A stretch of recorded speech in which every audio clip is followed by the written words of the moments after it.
Olá! Retornando com a nossa aula, como havia comentado, eu ia falar sobre a formação do Antigo Testamento, como que ele vem se formando, da forma como ele está hoje para nós e como que ele veio sendo revelado de tempos em tempos.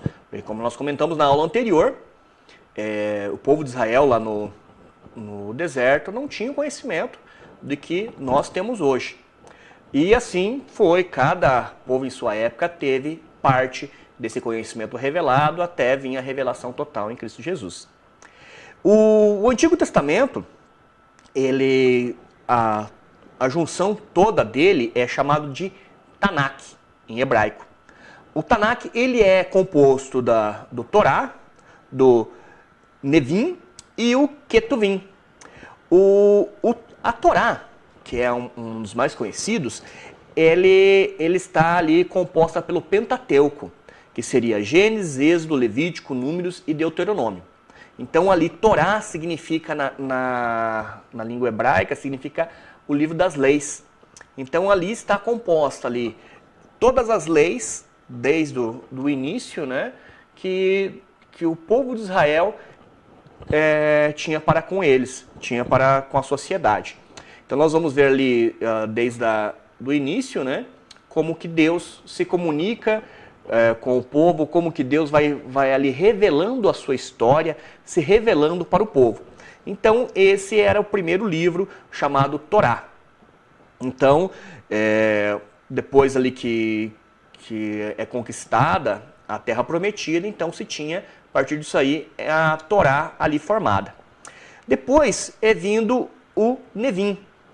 O Nevim, ele vai ter, na época ela está dividida entre profetas anteriores e profetas posteriores. Profetas anteriores seriam Josué, Juízes, Samuel e Reis, e os posteriores, Isaías, Jeremias e Ezequiel. E depois, e além dos 12 menores. Daí nós vamos ter o livro chamado Ketuvim. O Ketuvim ele é dividido em 3 partes. Nós temos os livros poéticos, que é os Salmos, Provérbios e Jó. Nós temos os litúrgicos, que é o Cantares. Nós temos ali também que daí o litúrgico ele vai ter ali conforme a data, conforme a comemoração israelita. Então cada livro ele tinha essa determinação, essa função em si. Então nós vamos ter lá, por exemplo, o Cantares era lido na Páscoa, né? Ruth no Pentecostes, Lamentações no 5º mês, Eclesiastes na festa do tabernáculo, Esther na festa do Purim. E daí nós vamos ter os livros históricos que ali no Ketuvim está ali Daniel, Esdras e Neemias e Crônicas. Então esses que era a divisão para os israelitas, tá? Não confundam com a divisão hoje que nós temos. Hoje nós vamos ter lá, né? Nós temos livros da lei, nós temos os históricos, nós temos profetas maiores e profetas menores. Então esta era a formação que o povo de Israel tinha do Antigo Testamento. E lembrando, como vocês estão vendo na imagem, eram rolos que eram divididos esses livros. Aqui nós vamos ter uma outra imagem. Nessa outra imagem aqui está todo o Antigo Testamento separado em rolos, um por um, tá? Livro por livro, da forma que nós conhecemos. Mas anteriormente eles eram separados dessa forma que eu comentei com vocês. E nós vemos ali também o próprio Jesus, ele vem ali confirmar a palavra. Porque ele vai dizer lá em João 5:39, diz assim: examinai as Escrituras, porque vós cuidais ter nelas a vida eterna, e são elas que de mim testificam. Então Jesus, principalmente no Evangelho de João, ele vai confirmar ali, em todos os outros evangelhos, ele vai estar ali fazendo referência a todo o Antigo Testamento, aos profetas, aos livros, aos salmos, né? Então as mais diversas situações ali, Jesus ele confirma o Antigo Testamento. Na época que Jesus ele caminhava em Israel, havia o Velho Testamento, ele já, devido a toda a historicidade que tinha acontecido, estava ali em grego, mas ele era comum estava ao alcance, pelo menos, de todos. Jesus também, uma coisa interessante, ele vem confirmar, em relação ao culto, o costume e o formato de cultuar através de louvores. Vejam lá em Mateus 26:30, diz ali que então eles cantaram canções de louvores e foram para o Monte das Oliveiras. Então, cultuar é cantar. Nós vamos ver ali diversos exemplos na Bíblia, no qual o homem se comunica com Deus a partir do louvor, através da música. Porque a música em si, ela é uma forma de comunicação. Ela é uma forma de comunicação do homem para com Deus e do homem para com o homem até mesmo. Porque a música, ela está em volta de mistérios, assim como o culto. Tanto é que ela se comunica, mesmo uma música de outra língua, ela vai se comunicar conosco, nos dizendo se aquela música é algo sentimental, se aquela música traz algo de alegre, se aquela música traz uma certa ira. E assim era com o louvor. Nós temos todo o livro de Salmos, com os mais diversos tipos de comunicações do homem para com Deus. De tanto o homem louvando a Deus, tanto o homem adorando a Deus, o homem suplicando a Deus na sua dificuldade. E Davi, que foi um dos autores de diversos salmos, né? Ele era um dos especialistas no louvor. Tanto é que nós vemos ali a passagem de 1 Samuel, 16:23, aonde ele cantava e com isso acalmava, né, os espíritos malignos que estavam ali atormentando Saul. Nós vamos ver as mais diversas comunicações ali, os mais diversos exemplos de louvores ali tanto no livro de Juízes, no livro de Samuel. Vocês podem acompanhar depois na apostila ali, os próprios livros dos Salmos, eles vão falar sobre o louvor, vão falar sobre os instrumentos utilizados no louvor, né? Nós vamos ter lá em Crônicas também menção ao louvor. Também, novamente, quando eles retornam do cativeiro, lá no livro de Esdras, então há menção de cantores ali cultuando a Deus através da música, através dessa expressão, dessa forma de se comunicar com Deus, né, que é o louvor. E detalhe, nós podemos ver na própria Bíblia diversos instrumentos sendo utilizados. Então nós vamos ver lá pandeiros, nós vamos ver lá pífano, gaita de fole, adufe, lira, flauta, tamborim, tambor. Então são os mais diversos instrumentos para ali enriquecer o louvor, para enriquecer essa comunicação, para enriquecer o cultuar a Deus nesse momento, né? Porque o cultuar a Deus é aquilo que a música, ela expressa uma forma de arte que o homem, como Jesus mesmo vem e nos orienta, que nós precisamos muitas vezes do Espírito Santo para se comunicar com Deus. E às vezes através da música, nós podemos, mesmo uma música tendo uma mesma letra, mas ela pode significar diversas coisas para cada uma das pessoas que estão ali cantando, né? Então, porque ela tem esse poder de comunicação, tem esse poder ali de transmissão muito forte. Então nós vamos ver lá o louvor, lá os instrumentos sendo utilizados no livro de Gênesis, no livro de Reis, Daniel, nós vemos no livro de Salmos, Samuel, nós vamos ver também no livro de Números e assim por diante. Então cada um desses instrumentos nós vamos estar vendo ali sendo colocado. Eu enfatizo isso porque hoje às vezes nós, em certos lugares, algumas pessoas tentando formatar um culto dizendo assim, esse instrumento não pode. Esse instrumento aqui não é interessante. Esse instrumento não é de Deus. Na realidade, o que precisa ser de Deus é a música. A música precisa se comunicar, né? E detalhe, muito importante pontuar isso, hoje, no momento que nós caminhamos, ali, no momento que nós estamos inseridos hoje, o principal foco, o principal foco que deve ser no louvor é Deus, é adoração, é Cristo, né? Não o homem. Não é o homem que precisa ser cultuado, como às vezes nós vemos músicas. Porque isso aí nós já temos músicas das mais diversas aí no meio secular que vão cultuar o homem, assim, vão exaltar o homem. Mas no momento, para cultuar a Deus, a música tem que estar direcionada e ter como centro o próprio Deus. Né? Ok. Também nós temos ali, no próprio Novo Testamento, como eu comentei com vocês ali, além de Jesus tá ali colocado que eles também cantavam junto com seus apóstolos, o próprio Paulo, ele ao escrever no exemplo aos Colossenses, né, então ele fala sobre os cânticos que ali eram executados. Então, no início do cristianismo, não se utilizava tantos instrumentos quanto no Antigo Testamento. Por quê? No início, lembrando que no início o cultuar cristão, ele era algo mais escondido. Então já não podia ser feito dessa forma assim tão exposta e fazendo muito barulho. Então não se utilizava, às vezes era um cantar, todas as pessoas cantando junto, um negócio mais escondido, né?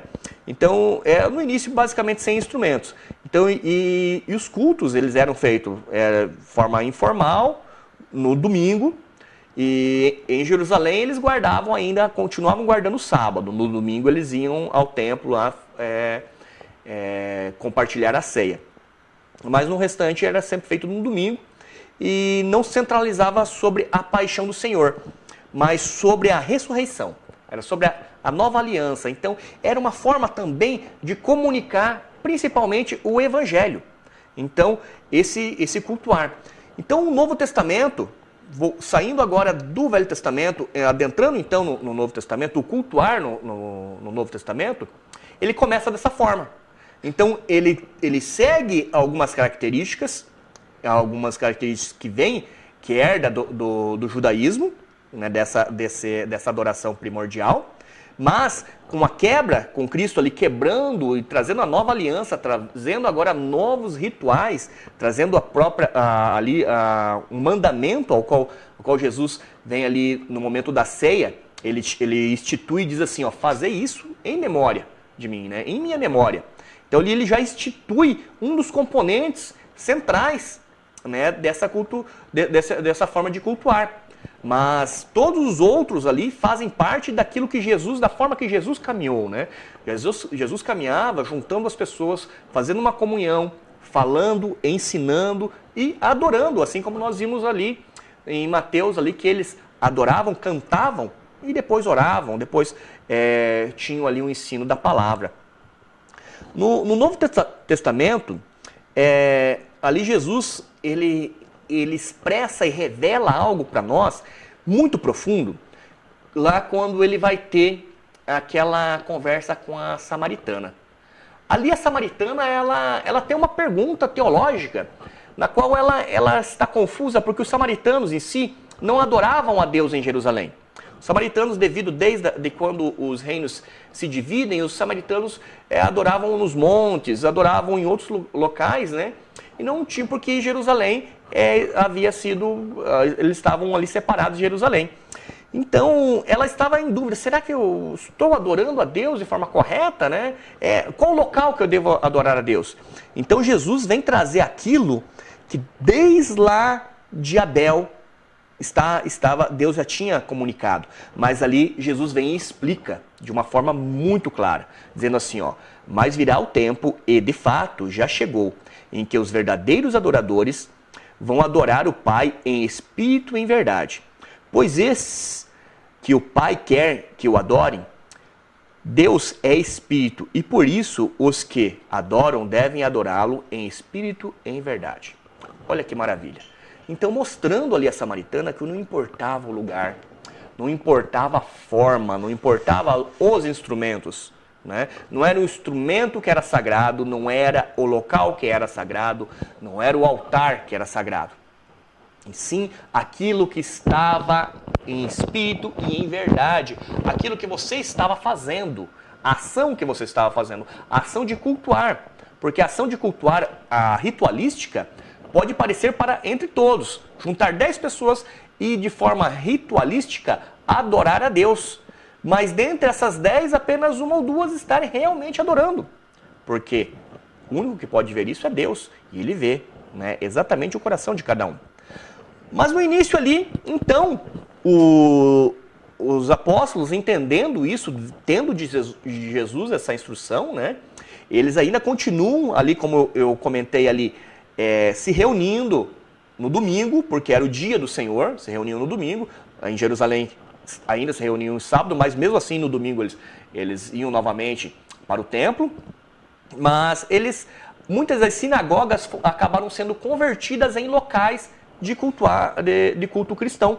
Porque nas sinagogas era expresso e colocado, anunciado o evangelho, como ali as pessoas que faziam parte da sinagoga tinham conhecimento da palavra, entendiam e viam ali em Cristo a revelação do verdadeiro Messias. E daí ali era organizado, de casa em casa, de cidade em cidade, na beira dos rios, né? E Paulo principalmente, ele começa a organizar as igrejas daí, então. Nesse momento que Paulo está ali divulgando, que está ali anunciando o evangelho, Paulo, Barnabé, Lucas, João Marcos e todos os demais apóstolos estão ali divulgando o evangelho e começa a se ter as concentrações de pessoas, que é a chamada eclésia, os chamados, né? Os chamados para fora que se reúnem para poder cultuar a Deus e para poder aprender, para poder estar ali expressando. E, naturalmente, começa-se a ocorrer as programáticas, né? Então, Paulo ali já começa a surgir os problemas entre as pessoas, né? Então, havia problema em algumas comunidades, alguma forma de misturar, acabavam misturando o judaísmo, porque, lembrando, como eu falei para vocês, às vezes eram judeus que convertiam-se no cristianismo, mas só que ainda queriam trazer aquela superioridade farisaica, né? Um fariseu que era tão superior, tão bem conhecido, agora no cristianismo ele precisava ser igual a todos, e isso para eles não foi muito fácil, e alguns quiseram impor a sua superioridade, trazendo ali conhecimentos, trazendo ali costumes judaicos ali, e Paulo muitas vezes teve que estar chamando a atenção lá de Efésios, chamando a atenção de Gálatas ali sobre essa situação. E sem dizer ali problemas com a ceia, problemas ali das pessoas ficarem falando mal um dos outros, abusando de várias situações dentro da igreja, né? Mas isso aí aconteceu lá no início, acontece hoje, e lá quando Jesus vem falar com as igrejas em Apocalipse, ele está dizendo, ó, o que eu tenho a favor de você é isso, mas o que eu tenho contra você é isso, é isso, é isso. Então, sempre quando os homens vão se reunir, vão haver divergências, porque são pessoas, são seres humanos que pensam diferente, né? Agora, o que nós temos que focar, ter foco, ter ali uma visão só, é na Bíblia, é na palavra, naquilo que Deus está dizendo. E o culto, então, no Novo Testamento, ele vai estar tendo ali uma reorganização, e Paulo, ele tem ali, nós vamos ter ali quando ele vai chamando a atenção de diversas igrejas, nós temos ali um exemplo da igreja de Corinto. Capítulo 14, ali, ele começa desde o capítulo 12, né? Mas no capítulo 14, Paulo dá uma chamada ali em Corinto. Detalhe, essa chamada aqui que Paulo dá ali para Corinto pode servir para nós, serve como uma ideia, tá? Nós temos que tomar cuidado porque algumas coisas também são pontuais para Corinto, assim como foi pontuais para os Gálatas, assim como foi pontuais para os Efésios. Mas olhando de modo geral ali, Paulo ele chama atenção para a ordem e decência, antes de mais nada. Porque todo mundo estava querendo falar, todo mundo queria mostrar o seu dom. Então ali, querendo mostrar superioridade um para com o outro, né? Então ali, Paulo fala assim, ó, primeiro tem que ter ordem e decência. O que tem que estar em primeiro lugar é a proclamação do evangelho, a palavra de Deus em primeiro lugar. É a palavra, não o homem. Vejam que desde aquela época isso acontecia. O homem queria se destacar mais do que a própria liturgia, do que a própria proclamação da palavra, por assim dizer. Então ali ele dá uma regulada ali no mistério dos dons espirituais na igreja local. E o critério da edificação ele tenta normatizar. Ele diz assim, ó, então tem ali um salmo, né, cânticos que sejam entoados, tenha a porção do ensinamento cristão, que é a doutrina, ela precisa estar sempre ali dentro do culto. E também a revelação não pode ser descartada, que é um ensino específico, algo mais da vontade do Senhor. Então ele tenta dar essa organizada ali na igreja de Corinto. E daí ele vai também trazer uma ordem aos dons espirituais. Então ele fala sobre os dons de língua, né? Dizendo que cada um fale um de cada vez, e no máximo 2 ou 3. Já era o suficiente, né? Então, e detalhe, e também aqueles que iam falar, era para que todos avaliassem. Então, aqueles que iam falar eram para ter temor a Deus, para ver se eles, para que realmente eles falassem aquilo que estava vindo de Deus. Porque aquilo que era dito estava sendo avaliado. E ele colocou que o foco, o objetivo principal do culto é o ensino do evangelho. Então ele estava focando, mostrando que o evangelho é acima de tudo, é a coisa mais importante. Então ali, Paulo, ele dá essa formatação para a igreja de Corinto, né? Então ele dá essa situação que nós podemos utilizar de forma geral, de ver assim, ele mostrando ali que um culto, ele precisa ter uma ordem, precisa estar organizado, não é uma bagunça toda, né? Porque algo que está sendo feito a Deus, tem que ser feito muito bem realizado, né? Muito bem organizado. Mas também ali ele vai dizer ali em relação ao que deve ser feito no culto, em relação à proclamação como consolação. Então, porque a consolação, a palavra consolação também nós podemos identificar a consolação como exortação. Mas a consolação em si, ela seria para confortar o coração dos cristãos, de saber que há esperança que há por vir. Mas também a exortação tem que chamar a atenção sobre essa esperança. Chamar a atenção para que o cristão ele esteja observando os preceitos que estão sendo ali ensinados, os preceitos que estão sendo ali colocados. Tem que tomar muito cuidado com essa balança. Não pode ser somente consolar o ego ou inflar o ego do homem, mas tem que ser pelo contrário. O culto, muitas vezes o homem precisa diminuir, ele precisa ser exortado, ele precisa mostrar para o homem como ele precisa de Deus, porque ele está ali para cultuar a Deus e não para que o homem seja cultuado. Então, é falado sobre ali, exortar sobre o testemunho, né? Dali que o testemunho ele é bom, pode ser colocado, mas não é o principal. E também dizendo aqui que Deus de forma alguma vai trazer confusão. Então qualquer tipo de confusão não provém de Deus. E acima de tudo, que somos servos de um Deus que tem ordem e paz. Deus não traz palavras que vai trazer desordem e muito menos trazer algo contrário daquilo que Deus já falou. Porque uma das características de Deus é a imutabilidade. Nós temos que perceber isso. Temos que perceber isso e isso nós podemos trazer para os dias de hoje. Tá?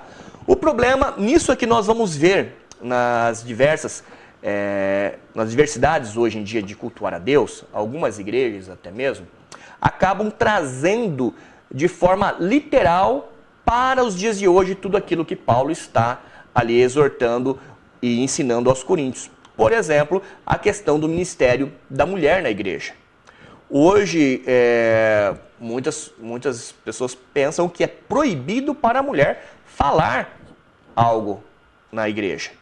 Mas nós temos que entender que Corinto, ali como nós vemos ali na imagem, ele está ali em um lugar aonde havia o templo de Diana dos Efésios. E naquele templo ali, as mulheres eram as sacerdotisas e na realidade eram uma espécie de prostitutas, porque ali era um porto onde vinha muitos navios ali e os marinheiros ali se aproveitavam dessa situação. E aonde o cristianismo começa a despontar e começa a crescer. Então as mulheres que tinham autoridade eram essas prostitutas. Mas por outro lado, em Corinto, havia uma lei, que é uma lei grega, inclusive, de que a mulher não deveria, mulher casada, não deveria falar em público e muito menos deveria estar em público sem o véu. Isso não tinha a ver com o cultuar a Deus.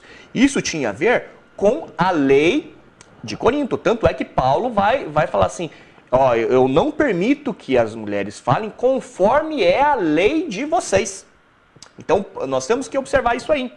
Não quer dizer que a mulher não pode falar. Tanto é que ali o próprio Paulo ele vai falar, vai comentar ali sobre as mulheres estarem profetizando, sobre as mulheres estarem orando em público, né? Então isso aí era incentivado, o ministério feminino era incentivado, é dado muita ênfase, né? Paulo mesmo, quando ele vai falar ali, ele fala ali das mulheres, ele diz lá sobre, porque as mulheres até então na sinagoga, as mulheres não tinham liberdade nenhuma, nem sequer de estar indo à sinagoga. Com a conversão da sinagoga em um local cristão, cultuar a Cristo, então as mulheres adentram e agora têm liberdade de estar ali, né? Mas só que essa liberdade não poderia ser entendida como libertinagem a ponto de fazer algo que seria imoral segundo a lei do lugar. Então ali Paulo está chamando a atenção para que eles respeitem a lei do lugar. Seria mais ou menos como um exemplo de que um cristão, um missionário, vai até, por exemplo, ao Irã. E lá no Irã, a mulher precisa usar em público o véu. Então, naturalmente, a mulher, se ela for estar adorando a Deus, é muito mais difícil acontecer isso, mas se ela for, ela vai estar lá com o véu, porque é um costume do local. Assim era em Corinto, tá bom? Então entendamos bem isso aí, essa colocação de Paulo, e essa colocação aqui que ele nos dá, né? Em relação àquilo que nós podemos utilizar, essa ordem para os dias de hoje, como era antigamente. Beleza? Na próxima aula nós vamos finalizar ali com a historicidade do culto, né? Desde o início do caminhar cristão, dos primeiros séculos, até ali a Revolução. Beleza?